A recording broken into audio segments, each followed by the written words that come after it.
My name is Nate. I died last week, and a lot of people have asked me what I saw. And I want to tell you, I want to share it with you. I'll probably get emotional, so I'm just going to tell you. I died for over a minute. When I died, I was transferred instantly to this room, this white room. And I stood up, and then this angel starts walking towards me.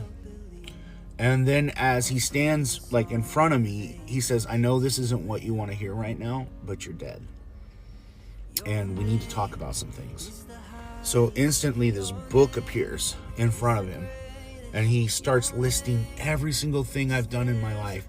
Like every single minute. Things I said, things I've done. And then the angel says, you hypocrite. You've cursed his name. You've used his name in vain. You've broken every single commandment. You hypocrite. You were a pastor. You did all these things in my name. Yet you still fall so short.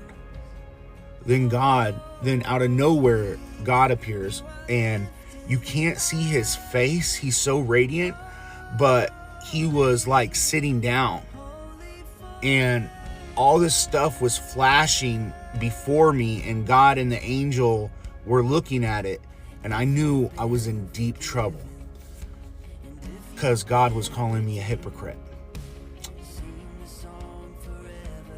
I kind of was like, oh no, this is bad. And as I was getting ready to be judged, out in the distance, I hear, stop! And then everything freezes. And then you see this figure walking towards you. And there's like huge light on him. And it's a light that we can't even describe. The colors in heaven, they don't even have a name. It's colors that we've never seen. And I'm standing there and I hear stop. And this figure starts walking towards me.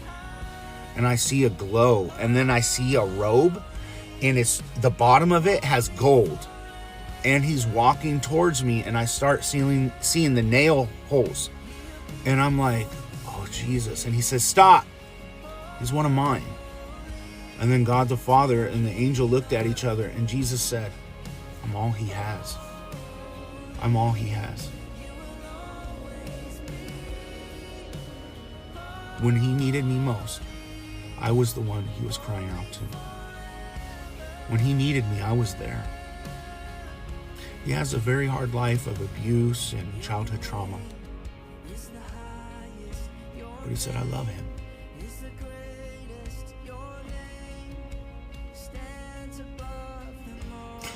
It's very emotional. You see the Son of God.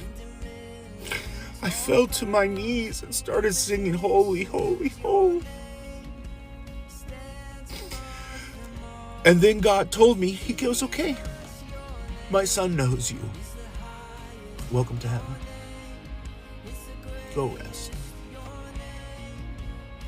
Heaven felt so good.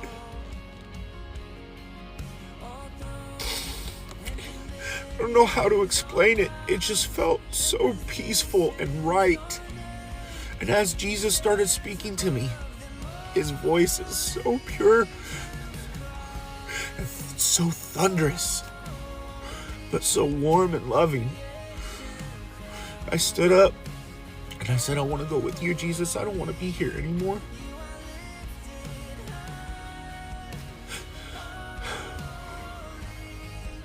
God said, okay, here's your choice. You can go back, or you can come with my son. And I said, I want to go with Jesus. And Jesus said, no. I know you do and I love you, but it's not your time yet.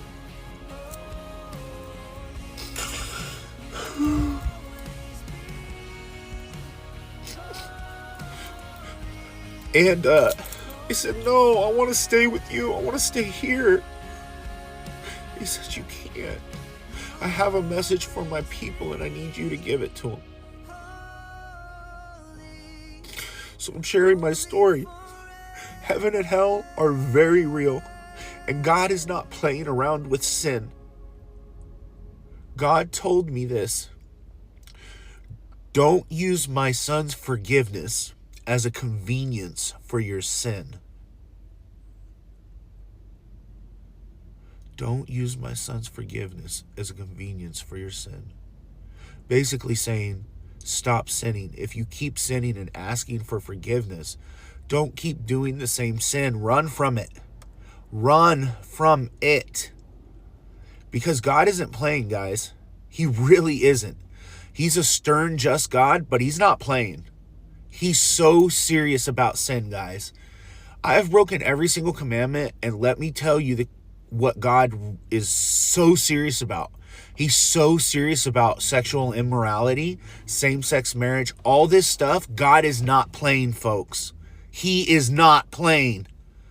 What it says in the Bible, what's allowed and not allowed, God is not playing with sin, folks. He's not. He's not going to play that game, and he will throw the book at you. When I was there, when God was there and angels, I was like, oh my gosh, I'm done for. Calling me a hypocrite. And you know what? He was right.